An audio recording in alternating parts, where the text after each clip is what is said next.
Bau kiti na video.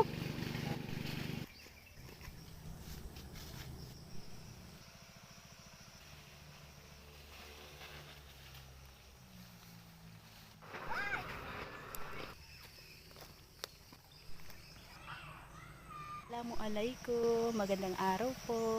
So for today's video po ay magpa-follow up spray po kami dun sa gisprayhan po namin na mangga noong November 14. Bali 22 days na po ngayon yung ating mangga, tapos namulaklak na din. Ipa-follow up spray po natin ito.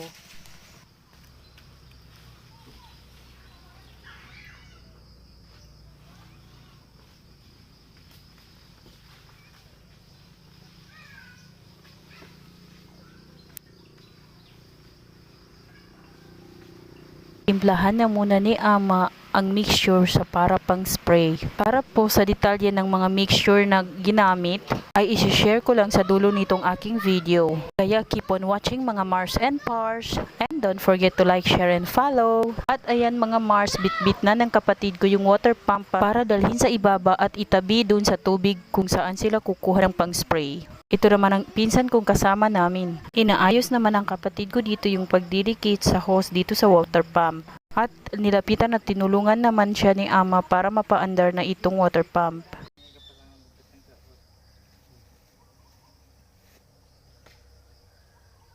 Bapuy ka kontento ka wanap.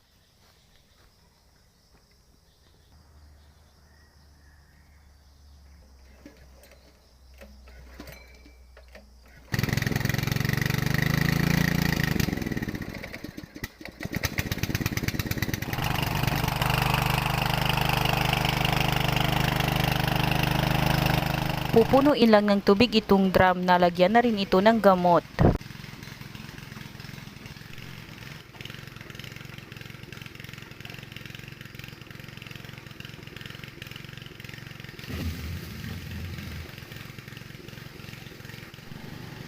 At nang mapuno na ito lahat, tumagas naman itong nasa isang drum dahil nga gawa ng luma na itong drum. Baka nga gusto ng palitan, huy, wala pang budget, saka na lang pag-harvest na. Kaya naman ginawan na lang nila ng paraan.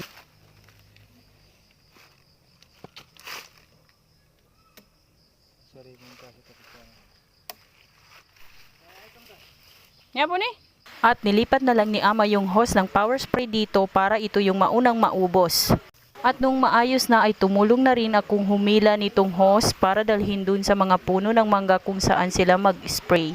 Kung titingnan mo lang talaga ay parang ang dali-dali lang gawin dahil humihila ka nga lang ng hose. Pero Mars, nung ako na yung gumawa, ang bigat pala. Okay, break Foodra bells, paki-on na daw dahil ready na ang lahat. O syala, inutusan si Foodra.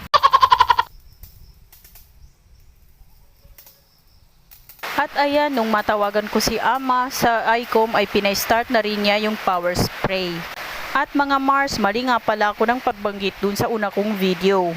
Hindi pala water pump yung gamit dito sa pag-spray kundi power spray. Yung water pump ay ginagamit pang kuha ng tubig na gagamitin dito pang spray.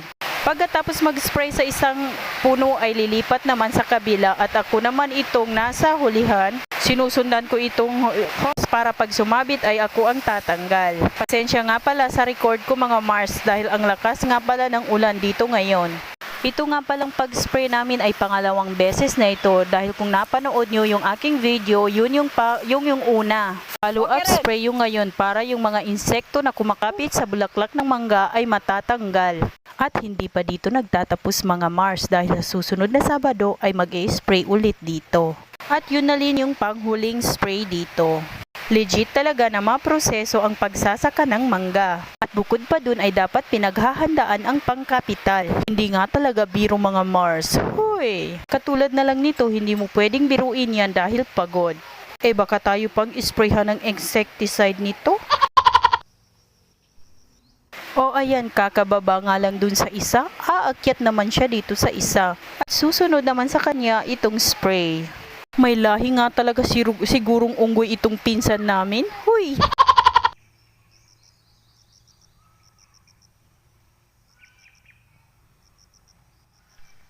At ayan, at pagkatapos nga niyang mag-spray ay bababa naman siya gamit ang tali.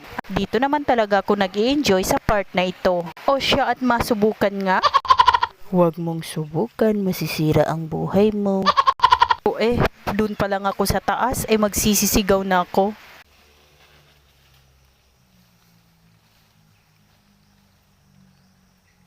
O kaya nga pala magaling si Pinsan dahil dati nga pala siyang NYPD. At pagkatapos naman niya ay si Ama muna ang pumalit para mag-spray dito banda ng mangga. At ayan, dinugtungan ng monopod yung spray para umabot sa taas. Pagkatapos nila ay nagpahinga na rin sila at nagmerienda. At syempre hindi rin tayo pahuhuli sa merienda. At pagkatapos nga ng ilan sandali ay nananghalian na rin kami. At alam ni mga Mars, masasabi kong espesyal ang aming pagkain kung kasama namin siyang kumain. Dahil nga minsan lang namin makakasama ang aming tatay. Basta espesyal ito, naiiyak ako Pagkatapos nga namin kumain ay biglang maulap ang kalangitan. Pero nang dahil hindi rin bumagsak ang ulan, ay natuloy din kami sa pag-spray. Dahil nga maliit lang itong puno ng mangga, kaya sabi ko sa aking pinsan ay ako na muna ang mag-spray dahil kaya ko naman. O ayan, additional skills, may pang sideline na tayo nito. Hoy! Pero mga Mars, mukhang hindi rin ako magtatagal kakahawak ng spray.